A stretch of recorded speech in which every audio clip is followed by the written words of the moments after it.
Hey everyone, how's it going? My name is Jim Kelly. My daughter is Adriana. She's in this class. I am a Chicago firefighter. So today, given that I cannot come in to see you, we are going to talk about fire safety and also everything that relates to the job and being safe in school and in your homes. First thing that we will do is we are going to go through the firefighter equipment that I have. Some of you may already know what some of this is. This over here is a sledgehammer. This is an axe. And this is what we call a Halligan bar. All of these tools are utilized for us to force entry into a home, into a school, into a car if anybody is hurt or needs help. Right here, we have our fire extinguisher that is used to put out fires in the home or anywhere. We've got the fire helmet. This protects our head, and keeps us safe from falling objects. These are our firefighting gloves. This is our hood that goes over our face and our neck. This is our mask that we utilize to get fresh air so we can go inside of a house or a building or a school to search if anybody's ever trapped. It's one of our most important pieces of gear. This goes over our face and hooks into our tank so we can breathe air. Here we have our boots and our pants and our straps. And here we have our jacket. So next demonstration, I will get in all of this gear for all of us so we can see. All right, everyone. Next thing we're gonna go through is a fire extinguisher, which is what most of you should have in your home. They're also in the schools. Also, one of the most important things as well is the smoke detector. Smoke and gas detector. This is going to be in your home as well as the school and any building that you're in. It is extremely important that you know what this is and ensure that your mom and dad know what it is and that they're operational and the batteries are changed every 6 months. This is a smoke detector or a fire detector. What happens is if it picks up any smell of gas or smoke or fire, it will start alarming extremely loud for the people in the home or the school to hear it. Its purpose is to scare you, to wake you up and alert you that something is wrong. If you ever hear a smoke detector going off, that means that something is going on in the house. There could be a fire, there could be smoke, and that means one thing, that it's dangerous. The first thing that you want to do when you hear that is you want to wake up, you want to figure out where you're at. Your main goal is safety. You want to figure out where you're at in your home, in the school. You want to figure out where your parents are and what to do for your next steps. For most of you, I'm assuming you have heard a fire alarm. We're going to go through a process right now. And we're going to test it. Heads up, Nest Protect is disconnected from the internet. Downstairs. Ready, downstairs. Press to test. This is only a test. The alarm will sound. The alarm is loud. The test starts in 10 seconds. Press to cancel. 10, 9, 8, 7, 6, 5, 4, 3, 2, 1.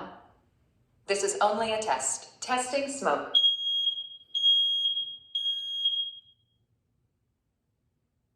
Testing carbon monoxide.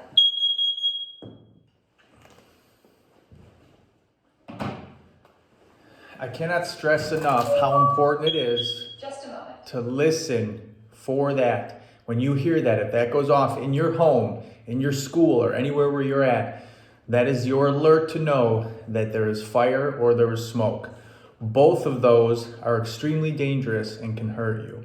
Make sure when you get home to ask your parents about the smoke detectors and the carbon monoxide detectors in your home. ask them to test it, and ask them if the batteries are in good shape and have been changed every 6 months. If you hear the smoke detector in your home, whether it be in the morning, the afternoon, or late at night when everyone is sleeping, you need to realize that there is an emergency most likely. At your age, you are most likely as well going to have your own bedroom. At night, you have to ensure or ask your parents to make sure that your doors to your bedroom are closed. I'm going to say that again. When you go to bed at night, make sure that your door is closed in your bedroom. Reason being is we want to make sure that if there is smoke or fire, that it can be taken care of. This is our fire extinguisher. You are now at the age where you don't necessarily know how to use this, but you should know where it is in your home. You have to make sure that your parents know that you not only need to have one on each floor, but you need to know how to utilize them. This is a very effective tool if there is a small fire in your house that someone, most likely an adult, can utilize this to put out a fire.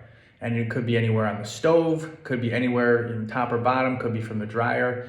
It's imperative to make sure that this is in your home and you know where it is. Oftentimes in plain sight, could be in the kitchen, could be upstairs, could be in the basement. Very important tool.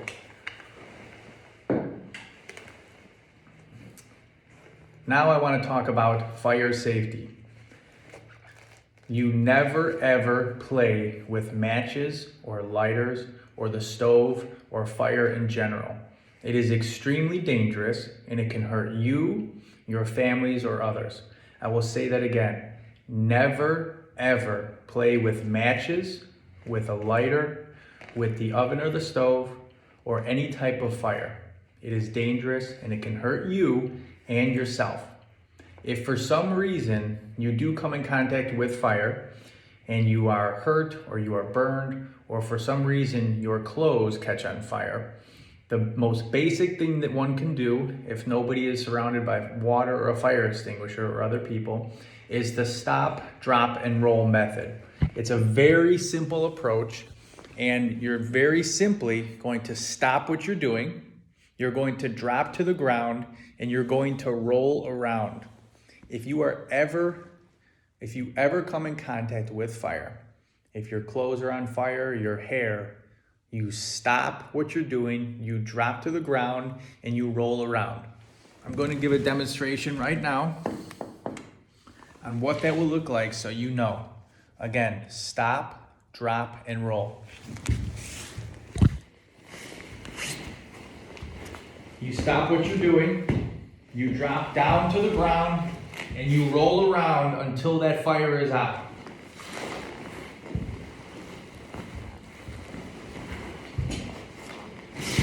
At the same time, you can also utilize your hands to put out the fire if it's on your hair or any other part in your body.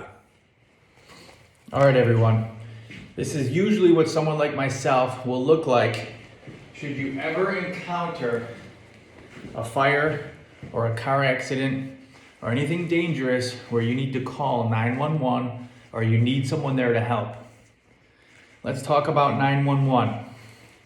Most of you don't have cell phones or the ability to use the phone just yet, but you should talk about it with your parents when you go home. If there is ever an emergency for you, for a family member, or someone around you, you're going to pick up a phone and you're going to dial 911. Those 3 numbers will get you in contact with the fire department or the police department. If you're calling from your home, they will know that it is your home address and they will send someone there to help, whether it be for a fire or for the police. Again, that number, very simply, is 911.